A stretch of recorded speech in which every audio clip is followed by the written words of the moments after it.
opened someone's face up with a meat cleaver. He basically slashed someone down the face, which is a very common thing in Scotland, extremely common. But yeah, nice. It's called a chib. That's why it's that Scottish actor in like Sons of Anarchy.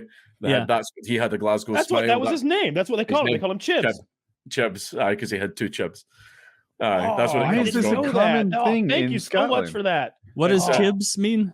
Chibs are slashed to slash someone's face. Oh, yeah. Okay. And what he got was called the Glasgow Grin because they cut a smile into his face. I didn't like that. Or does he have it for real? Yeah, it's real. Yeah. Well, the guy who did it, I didn't realize it was real when I watched that show or saw him in other things, and I'm like, God, I wish they would make that symmetrical.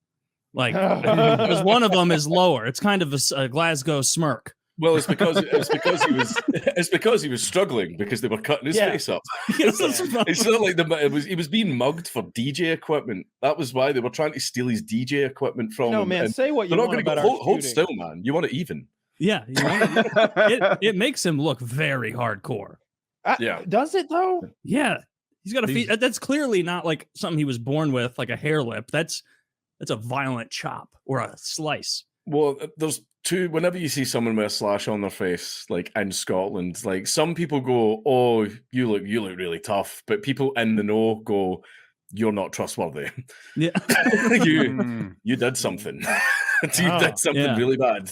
What did he do? This guy we just looked at, like it seems like he was being mugged. Yeah, he was being mugged. So he's falsely accused of being untrustworthy.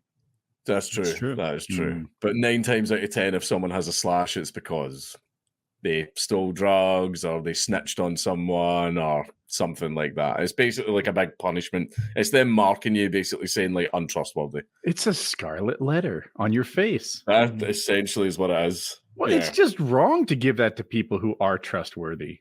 I know, but it's just a thing in Glasgow. It's been a thing in Glasgow for over 100 years. Yeah, the tradition. It started with they say like the cutthroat razors they used to carry around in like the 1800s and everything. It started with that. This is blowing me away, and I'm from the land of gunshots.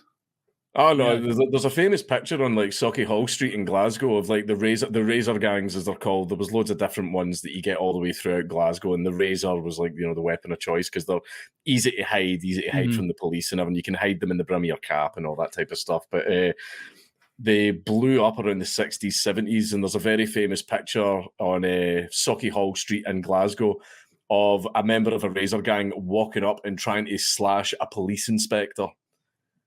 Like in broad daylight. No, the police. Hold on, I need to find this picture. The police inspector looks so hardcore.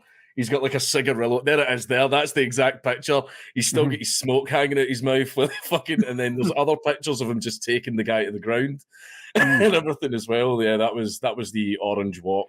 What is a police inspector? It sounds like a management position. Is he like? He's like a detective. Okay. Yeah, he's like a detective. Yeah.